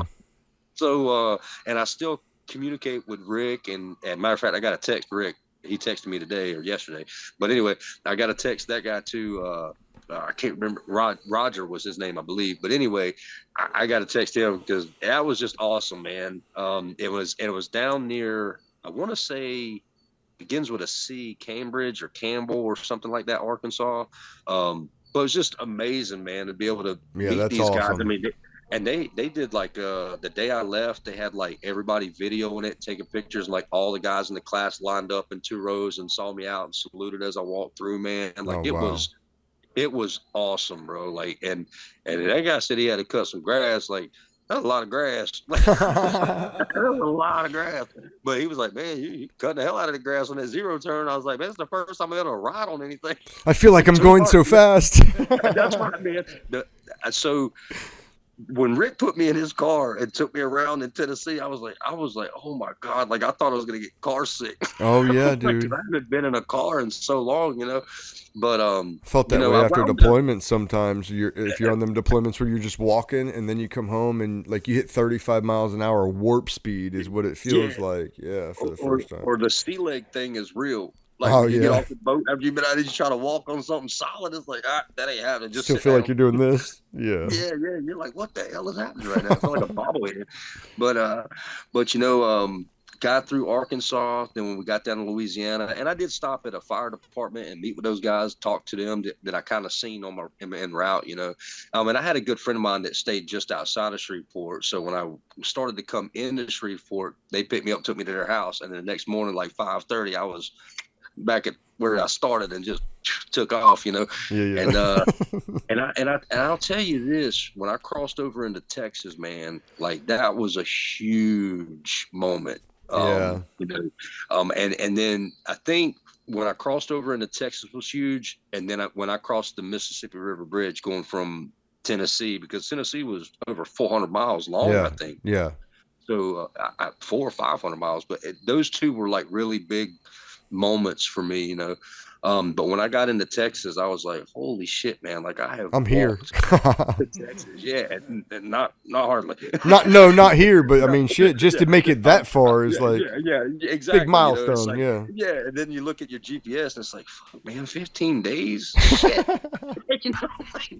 But I wound up I did wind up getting picked up and given a ride about, I'd say about 15 miles. And it was a guy had stopped, talked to me, make sure I was okay. And he was talking about how he was working on a ranch and stuff, or he had his, he had cows and, he had to do a bunch of stuff. So I wound up actually going to his house and helping them feed cows and, repair some fences and stuff like that. And kind of traded out a day's worth of work for, a ride, to kind of make up where I would have been if I'd have kept walking, gave me a ride about 50 miles up to a Holiday Inn. And, kind of back to like hotels, like I would get a hotel probably once every week and a half. Sometimes it would only be a week, just depending on where I was. But I had a good friend of my family's from back home, man, he had all these extra points at hotels. And he would just call me up because I shared my location with him and where I was. Like, hey man, next time up, you got a hotel for the night. I'm like, dude, bro, thanks, man. Like, and he did that for me very, very quite a few times. And then a lot of my followers, hey, if you're going to be in this area, let us know. And I was like, well, I'm here. And they're like, we got you a hotel for the night. I'm like, whoa, like, yeah, that's awesome. It was, man. And those things, I know this, but they bring morale up a lot when you've been like bathing in rivers and, using, dude wipes just to clean the essential areas, it's nice to have get that hot shower, a comfy bed, and a nice meal or something, because pretty much it got to the point I ran into a guy that was hiking the Appalachian Trail, and he said, I know you like have these foods, like I had these meals that you just add water to, like chili mac, peak, stuff. And he said, man, I know you like that stuff. He said, but I'm gonna tell you right now, nothing's gonna give you more energy and is lighter than fucking ramen, oodles and noodles. And I was like, all right. So I started packing them, and then I had a bunch of Cliff Bars and Slim Jims I would take the snack on, because, walking, 20, 25 miles a day, carrying weight, you're burning some calories, man. I left, I was at 174. When I got back, I was 150 pounds. Yeah. So I, which I felt great. I was going to say, for your frame, that might be the good weight to be at. Yeah, it's good to put a little bit of weight back on for me, because I'm like, I like to have a little bit of size to me, but and I was hitting the gym pretty good anyway, but I got down into Texas, and the only I did have a couple cops stop me in a couple different places. I was trying to go to church one morning, and they got a call about a suspicious guy with a backpack, which I kind of understood that, I didn't hate on him for it. I was like, I get it. I just wanted to go to church, and I was talking to the officers, which at first, having officers called on you, because it happened a lot in North Carolina. The cops would stop me left and right here. And I started like, man, God dang it, I'm just walking, but then I was like, turn it into opportunity. So every time I met one, I'd tell them what I was doing and who I was doing it for. Here's my website, so it really wound up helping a lot. So, by the time I got to Texas, I was so used to it. I was like, hey, bro, how's it going? This is me. This is what I'm doing. Here's my website. You're already ready for it. Yep. And, went into church and left. And then I was walking through Antioch, Texas. And it's so funny to me, because I remember I think it was Charlie Daniels or David Allen Coe song about the Antioch Baptist Church. And there it was. Antioch. I was like, oh man. You say Antioch? Antioch or Antioch or Antioch. Okay, gotcha. He talks about Antioch Baptist Church in one of his songs. And Easy, what is it? Something Rider? Uneasy Rider. Uneasy Rider. Uneasy Rider. That's okay, it. Yep. So here I am walking, and out of nowhere, it just starts lightning, pouring down rain, wind starts hitting, and you can almost hear it. Like they talk about the freight train. And I was like, oh my word. And so I walk up to this church, and I'm thinking maybe the door will be unlocked. I'm turning the knob, and I'm like, maybe it's just an old knob. You got to turn it real hard. So I'm like, God, I don't know if you want me to kneel and pray through this. Like, you're going to get me through the storm, or if you put me at this church to seek freaking shelter. I don't know what you did. But as a man at that point, I sought shelter, and I wound up, there was a metal building just beside the church. and it had an overhang on it. But I'm like, this is a metal freaking building Oh in the yeah. middle of nowhere. I was like, I'd rather be in it Than out of it. outside of it. So I went in it through a window. Wound up cutting my hand up pretty bad, and then wound up calling the cops on myself. Hey, just want to let you know this is what happened. Anywho, long story short on that, wound up getting in touch with the pastor of the church, wound up paying him $360 to replace the window because, you know, that was the right thing to do. No charges were pressed or anything like that. But that was the second ride I got, and the cop took me into town, so in the back of the car. But you know, you know, all the power was out in the town he took me to. It was about 5 minutes up the street riding, so about a half a day walking. But you know, that was the only other incident I really had bad, other than, you know, the 2 run-ins with people, and then that the cold was cold, but not brutal, you know, because I left in February, so by the time I got to the mountains, we were coming into March, starting to warm up a little bit. But then it started getting hot in Texas, man. Like, I was like, how do y'all live down here? It's like, you know, April, you know, or March, March and April. I was like, how do y'all live down here, man? But I can imagine what August was, and that was one of the reasons I left when I did, because I didn't want to be walking through Texas in July and August. You know? I'd rather be a little bit cold than so hot you can't get away from it. But, you know, I continued walking through Texas, and then I just had this idea that I started looking up, researching, you know, where Joe Rogan might be. And it said, you know, when I came into Austin, just on the outskirts of Austin, and it said him and friends were going to be at his comedy club Tuesday, Wednesday, and Thursday. And I was like, well, it's freaking Monday. Like, how perfect is that? So, you know, my goal was to meet Joe, you know, and I walked to the comedy club. I got there about 6 o'clock in the afternoon, and I was like, well, he's not going to come in the front door for sure, because it's like a main drag of like bars and everything. I got to say, man, there's a lot of people down there that I've seen a lot of people like laid out in the middle of the street, laid out on sidewalks, just moaning and groaning. And I was like, this probably ain't the best place for me to be at night, you know. But really wasn't that, but never was approached by anyone oddly like out of the way, you know.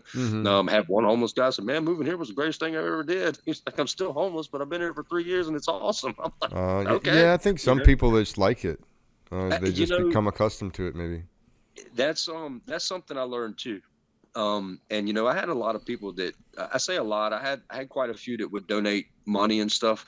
And you know, if it didn't go for me grabbing food or something like that, I met quite a few people that were traveling. You know, that look, you know, I'd talk to them, they'd be down on their luck, and I just kind of passed the blessing on, you know, because I had some money saved up when I left, you know, so you know, just kind of help people, you know, like I'm being helped. And but you know, I sat around back at this comedy club, and I seen this beautiful GMC truck pull up. I was like, I wonder if that's Joe. And I mean, you could have blinked and missed him. He hopped out of that thing, was in the back door of the club, and then the truck started backing up.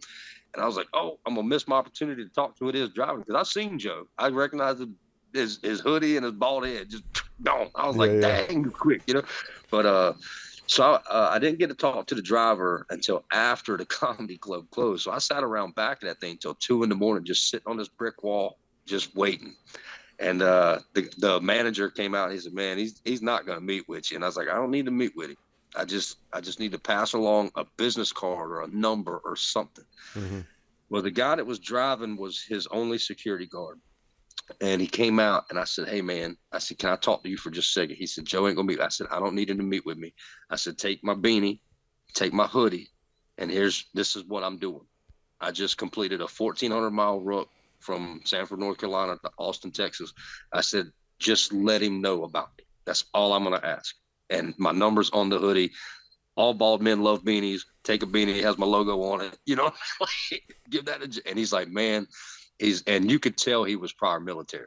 You could tell. He was like, brother, he's like, I appreciate everything you're doing. He's like, that's awesome. He's like, I respect you. He's like, I'm going to make sure he gets this. And I'm going to be honest with you. I just kind of sat there for a few minutes like, this is it. Like it's over. I did it. Like, Completion. and then I was like, well, I'm not staying in town. I like sleeping out here. So Yeah. I'll walk back 15 miles to the hotel I was staying at. And for about a day or two, I just kind of sat there. I started to get kind of frustrated because I was like, I don't know what to do now, like, Mm-hmm. and then it was just like, well, let's just rent a car and go home, So I rented a car and I went home. I said, well, I did what I said I was going to do and what I set out to do. I said, it's pretty much all in God's hands now. And it really kind of hit me, they talk about seasons, there's a season to just wait, and that's what I'm doing. I'm still in that season, not actively not doing anything, but I'm just kind of waiting, seeing where all of that leads, and if it doesn't lead anywhere, then it's nothing personal against me. It's just not where God wants me to be, Well, I wouldn't even say that, man. I mean, I think you need to, like, if you zoom that picture out a little bit, just in my eyes, if one person came in contact with you and you helped one person, then that 1,400-mile walk was worth it. Damn, me, I'm a big Rogan fan too, and that would be awesome. And you're not going to help Rogan. Well, and that's you're going to help all these people on your journey on the way. The journey is the key, right? So and that's where, like I said, it's like you're in that waiting season to see what comes from that, because I started to realize that everything I was supposed to do on that journey, I did. Mm-hmm. I was where I was supposed to be when I was supposed to be there. Mm-hmm. And that's what I'm saying. Like the end of it, it was just kind of like, now what do I do? Mm-hmm. And part of me thought, keep walking. And then I was like, and in my back and my legs are like, no. but and then I said, well, I do need to get home. Finances are running low. I need to come home and start doing some things. Yeah. And the people. So many people reached out to me about how much what I was doing was helping them. So huge shout out to all the followers on TikTok, Instagram, Facebook. But I had a news interview in Arkansas, and the lady said, what's the best part? She's like, I'm going to ask you what the best and the worst part about this trip, she called it a trip, or this, this walk for you is. And I said, I can answer that with one answer. And she's like, the same thing as the bet. And I was like, yes. She's like, what's that? And I said, the messages I get. Because, and I started to think about this. I got a message and I sent it to her. I obviously cropped out the name and the number on it, and I sent it to her. And it said, Jason, I can't tell you how awesome it was for me to meet you. My whole family, my whole life have all been addicts, have all gone down the wrong paths. And I had this one cousin who was a little bit older than me that took me in, raised me, lived right, joined the Army, got out after several tours. And then at the end of it, she said, 2 years ago, he took his own life. And then she said, and I was, here I am walking down the road with a backpack, looking like my girlfriend just kicked me out, bawling, like trying to get through this message and think of what to say. And I'm in the middle of like typing and deleting, like, what do you say to that? And then the next text message comes through and says his name was Jason. And I mean, I just lost it, like, man, like, like, and that's where I told her, I said, that's the best and the worst part. The worst part is knowing that there's a need for this. Yeah. The best part is knowing that you're helping people, but I can answer it in the messages, the talks, like I said, to know that there's a need for that, or to know that somebody is struggling, hurting, and you're helping them. It sucks and it's great because you're helping, but they needed it. They're hurting bad in order to need that. And that's where I think the true genuine nature started to kick in for me. Was, okay, everyone you meet, most people you meet, you be very genuine. If you spend any time with them, be genuine. Yeah, I think I think that's a great message, and we need that, man. Everybody's walking around just so fucking pissed off all the time, and mad about politics, and mad about the world, mad that they're the inflation, mad they ain't got no fucking money. Everybody's mad and walking around. Yep. And, you know, I think we forget sometimes, we get so caught up in our own bullshit and our own yep. wants and our own needs and our own, you know, things that we got going on. And we forget that like every single person is going through this. Yep. Everybody has got something going on. And so yep. when you go out, you can do two things. You could be the light or you can be darkness. You yep. can be mad and take all your fucking shit out on everybody that you meet, and that's a net negative to everybody that you meet. Yep. Or you can try to see the good in life and bring the good out and bring the messages and the values and the lessons that you've learned and try to help one person. If we all just went around and tried to help one person every day, things would be better. Yep. Genuinely. And you're 100% right. And Ryan, like, I don't have a grip on it. Like, I'll be at work and I'll be getting frustrated because I don't feel like I'm making enough progress or I'm being rushed or, you know, but, you know, the moment that I leave there and I get home, I talk about it and then it's done, you know, mm-hmm. and then from then forth, you know, it's, you know, it kind of bring it full circle, you know, my brothers, they're both very mechanically inclined. They're both construction workers. They own their own businesses. It was in my blood, you know, other than mechanics. Like I learned how to build guns. They learned how to build cars, you know, and I'm okay with that because I feel like we need both. But you know, it's so crazy because now where I'm living, the man that kind of took them in because they're, you know, my oldest brother has a different dad than I do. My middle brother has the same dad, but he kind of had the same presence in his life as he did my life. You know, my brother that has the same dad actually went and lived with my granddad, you know, so not that he was absent, he just wasn't as present as we probably would have liked. Check, yeah. But they met a gentleman that was a little bit older than them that just kind of took them under their wing when they were in their mid to late teens. You know, they're out here 15, 16 years old, framing houses, building decks, you know, working on cars, building Ford trucks, you know, making them run, building go-kart. This guy, I've been introduced, and I met him when I was young, when I was 2, before I moved to the beach, because he lived in the same Fox Ridge Farms name of the same little area. But anyway, he living so close to me now has decided to help me take on this truck project and show me how to do things. Oh, yeah. And it's like, and it's like, man, like how crazy did everything just come around? Because, you know, I post on his Facebook all the time, you know, he'll show pictures of like a fence he done or a deck. And I'm like, it's so crazy. I've never worked with you, but everything I do is built the same way you do. And it's because he taught the people that taught me. Right.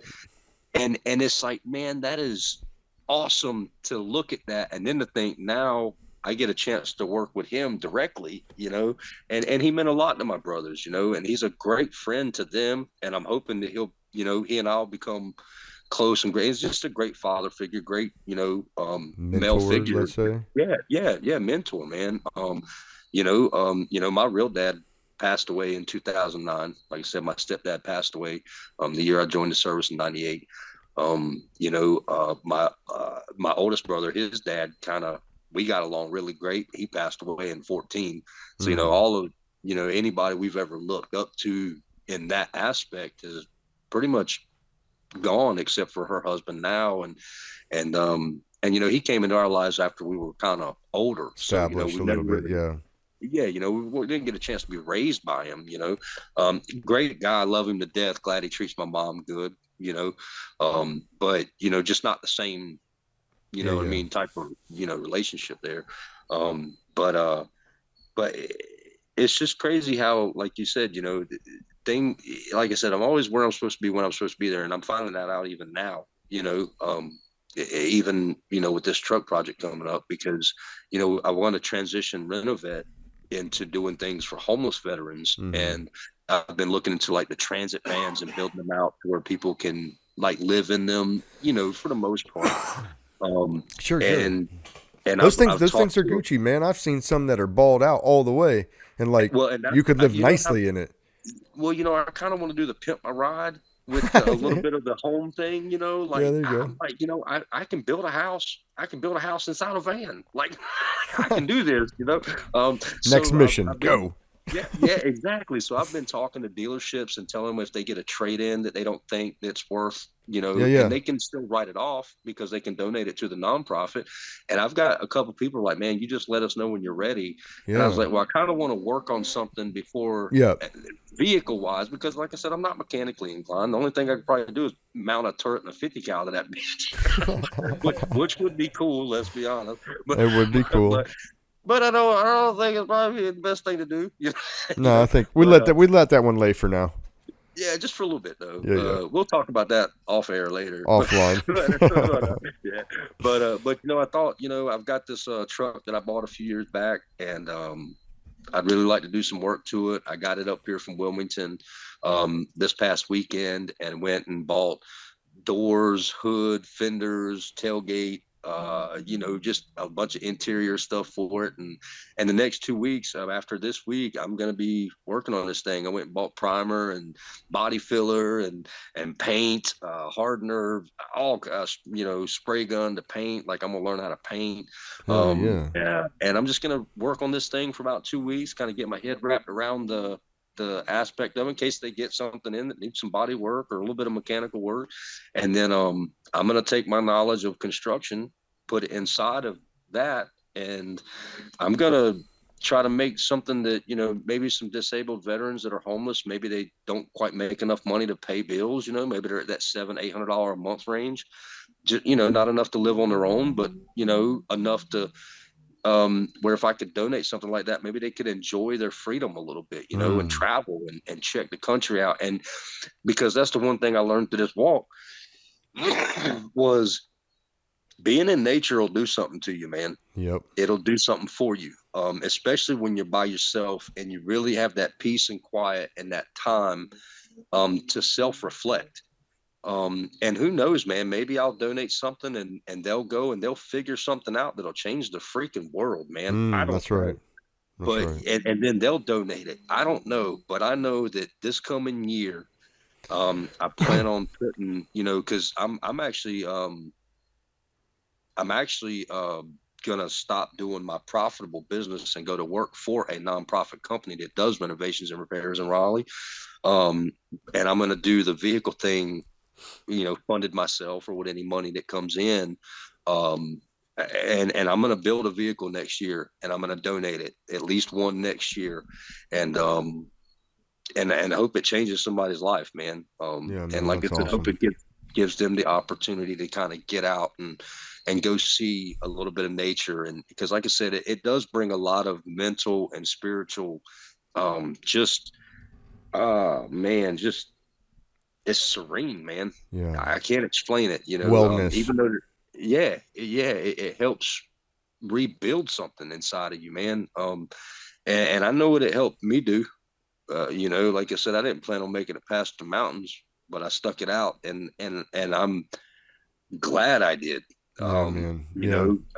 So, and I think that everybody might get in a funk like that every now and again, and I can only imagine that someone who doesn't have anywhere to live, doesn't quite make enough money to live, is probably in that funk a lot. Mm-hmm. So, I think that's where I know that's where I'm going to transition everything into is doing van lifestyle vehicles for homeless veterans. No, that's awesome. That's awesome, man. And like we said, everybody's got shit going on. Everybody. And if you don't right now, you're going to buckle your seatbelt. You're going to have things going on. And I That's think, right. like the biggest message, and my show, but the biggest thing I preach is first of all, we don't all get out of, nobody gets out of this alive. But second of all, it always becomes easier when we have each other. Our show adopted the Samuel Fortior, and I don't say it right because I can't roll my R's, but in Latin that translates to stronger together. None of us were meant to do this alone. And although Nope. you went on this walk alone, you were not alone during that walk. There You were know, no, sir, not at and all. and There so were and it brings back faith and humanity almost when you do trips like that. I've been on a yep, couple trips, hunting trips before I got out of the Marine Corps, and some after, and you go to like these small town USA places, and they find out that what you're there for and who you are, and you know you really get to see what patriotism still looks like. And I'm just so happy that, you know, I kept in touch with you along the way of the walk, and you just kept telling me this fire station, this church, you know, the boot company, who we will be we will be in contact with them as well. And because that's just awesome. It's small town people and big town people alike, showing that, hey, we still respect each other as Americans, and we respect what you're you know, what you're doing and what your message is. And you know, for all of our community, that hits right here. It's like, yeah, that's exactly how we should treat each other. Well, you know, and it'll also too, like, and you know, there were some things that I wouldn't share on social media. Mm-hmm. And I think one of the reasons is I think I started to realize, you know, maybe some of this stuff was meant for just me. For you. I was here for a certain, you know, and then to kind of go back to what you were saying with community, you know, like I said, you know, I DOR'd from Buzz. I quit high school. You know, I quit the baseball team in 11th grade because I didn't like the coach. You know, I had a lot of issues, and I think it kind of restored a little bit of faith in myself. Man, if I can walk 1,400 fucking miles, do anything. I could do anything, you know, and it's like, you know, and maybe it gets you thinking, maybe I'm not a quitter, you know, maybe it's just been my mentality the whole time, you know, I don't want to do that because it sucks, or I don't want to be here because I don't like what these people are saying. You know, who cares, you know?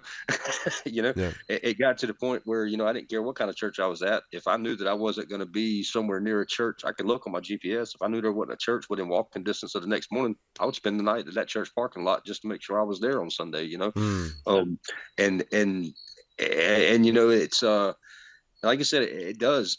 But then you realize that it's not that I walked 1,400 miles by myself. Like you said, I walked 1,400 miles and had a lot of help along the way, a lot of people encouraging me along the way. And maybe that's the other aspect of my life that I was missing, is people that were encouraging me, you know, and like I said, you become the people you surround yourself with, you know. That's right. And so you're right. It's 100% just community, man. You know, and like when I first met you and you started talking about that rifle, like I knew in my mind, I was like, I want to build a long range rifle to donate. I said, don't spend your money. I've got one that's perfect for you, man. I didn't get it, man, at the time, but it makes sense now. But it makes sense now. Well, you know, it was something that, you know, by God's grace, I had obtained because I was doing very well. And it's like, you know what? I don't need this, you know, but you could use it and it could go to a great cause. Hey man, take this, man. I've, you know, I didn't build it, but you know, I did some work to it, and I was like, and I was proud of that thing. You know, I shot a 7-pointer, you know, that thing, you know, at 40 feet, by the way, which a 308 explodes a deer. Yeah. I was gonna say that's boom power right there. Yeah. Well, you know, we could find the entry wound. But it came right out of its ass.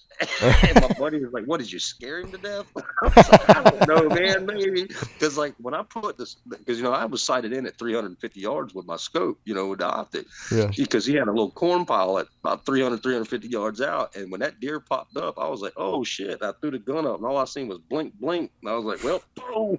Wow. So, yep. And he just right over, man. And, But anyway, so, great gun. Oh, it is, man. It is. And it went to, actually, the guy who won it is a sergeant major nice. About to retire, but he's a scout sniper. So it was like, it was like, well, that makes sense, you know. Hey, man. You know, do you ever follow Tony Cowden? Cowden, yeah. Mm-hmm. Yeah, I love that guy. A little bit, you know. I haven't. I like his content, and I've even learned things about shooting fast that I've learned off of him all these years of shooting, and I'm like, I can do that, and then it worked. Yep. But I was supposed to interview Tony at my last house back in Richlands. And it was right around the time that he was trying to get into politics, and him and Stu Scheller were down, I believe, in New Bern, and I went down and shook both of them's hands and talked to them, and I'd like to have Tony on in the future. I think you know, he was busy at the time. He made some time for me, and then I had actually had an issue with my air conditioner going out, and I'm like, I can't have this guy come.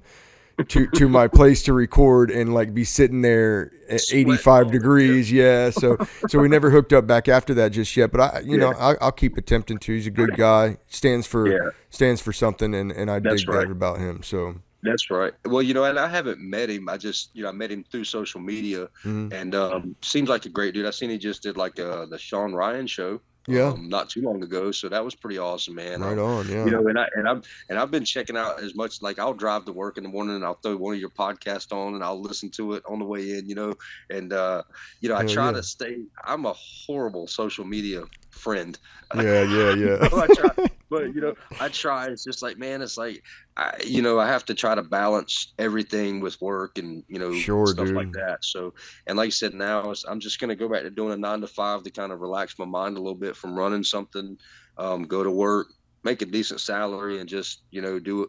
Find some like 50-20-20-10 rule that I can put certain money aside for the nonprofit deal, and just kind of relax for a little bit, man.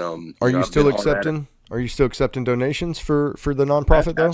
Absolutely. All right, cool. If I think the website renovet.org, there's a Cash App and a GoFundMe on that as well. And if anyone, my email is on there as well, the renovet.mp at gmail.com. If anyone wanted to contact, they wanted to send a check or whatever. 100% still am. Haven't been really advertising for that, my and I never really advertised it through my walk either. And I think one of the reasons I did that, I always tell people, if you feel it in your heart to, here's our website. But as I wanted I wanted people to see that I was going to do what I said I was going to do. Yeah. I think that says a lot is, and that's why I say I think the beginning of the year will be something new for me where I'll have more time for social media and things like that, starting to work and only have 8 hours to work and then have other hours dedicated to, social media promoting and marketing and reaching out to people and maybe doing so. I turned down, I was supposed to be down in Myrtle Beach on the 20th and 21st. And I had to call and let those guys, man, like I've got so much stuff going on. I've been a horrible promoting for it. I think I might have texted you about it and let you know they got like vendor areas that you can set up down there and they're selling tickets for the event. And I hated to back out, but I was just like, I just don't know that I'm going to have time and things, and it really sucked because Vets for Life are the ones that are putting it on, and Sean Lowry. And he is an amazing guy.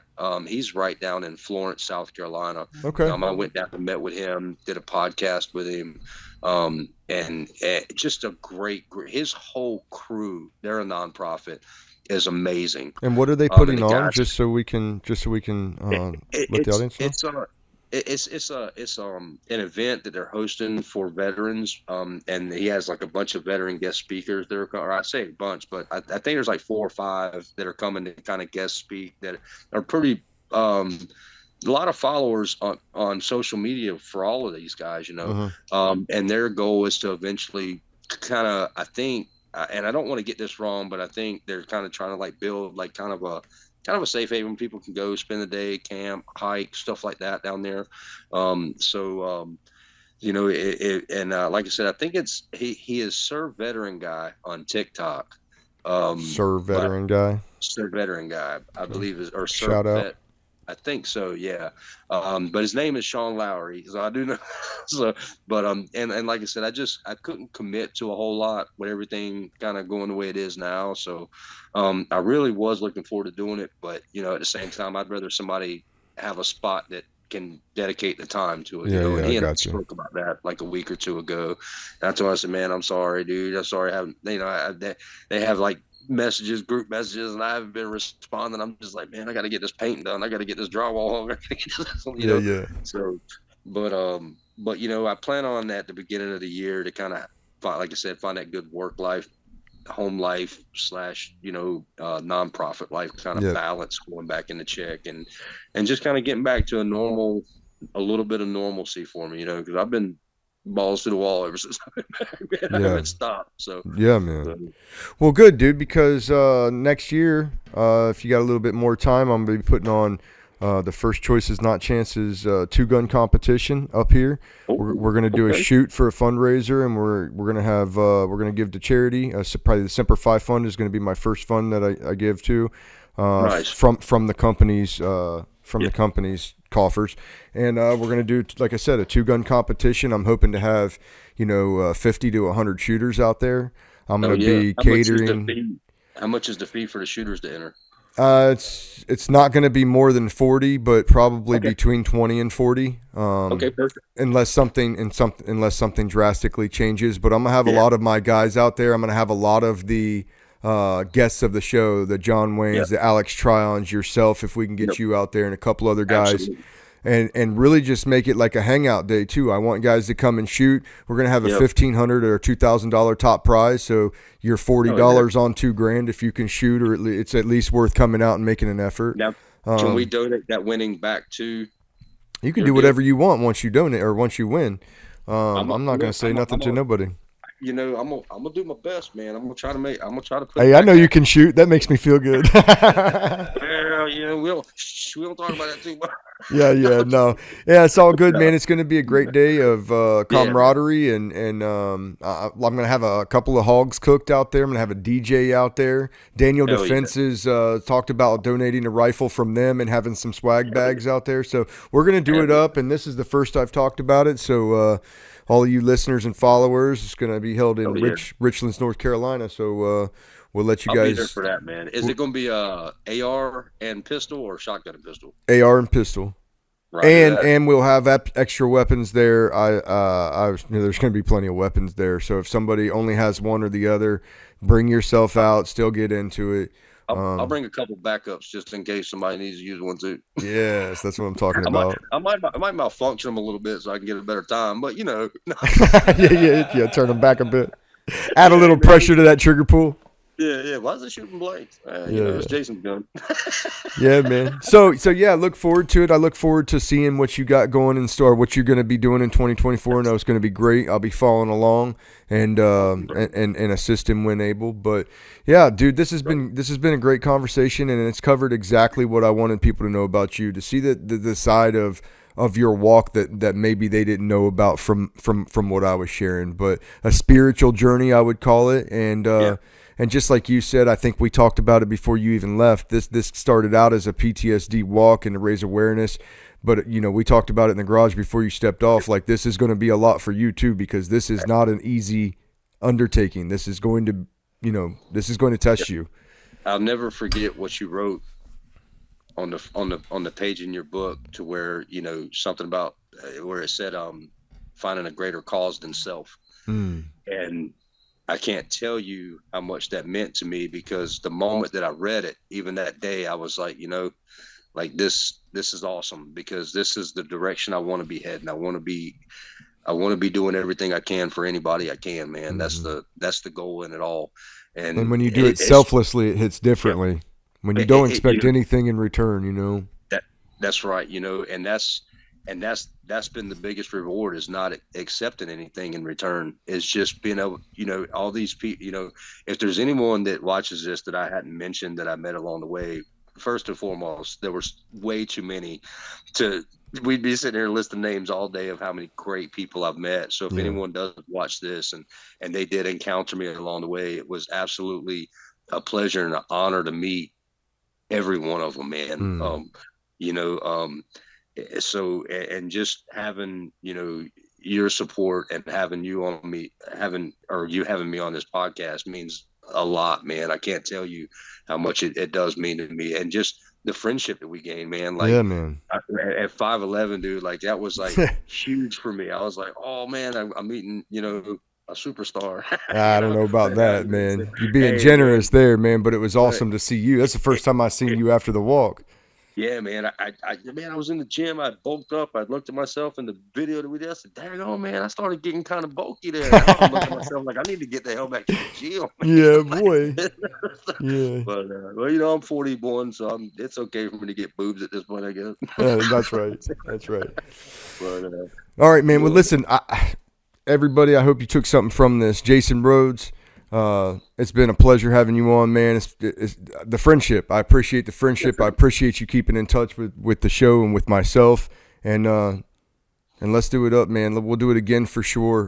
2024. We'll see what's got in store. Sure. And like I said, everybody on the show, we're gonna put the link to Jason's nonprofit and his website up there. And if you feel it in your heart to help pass along, donate, kind words, whatever you got, please do that.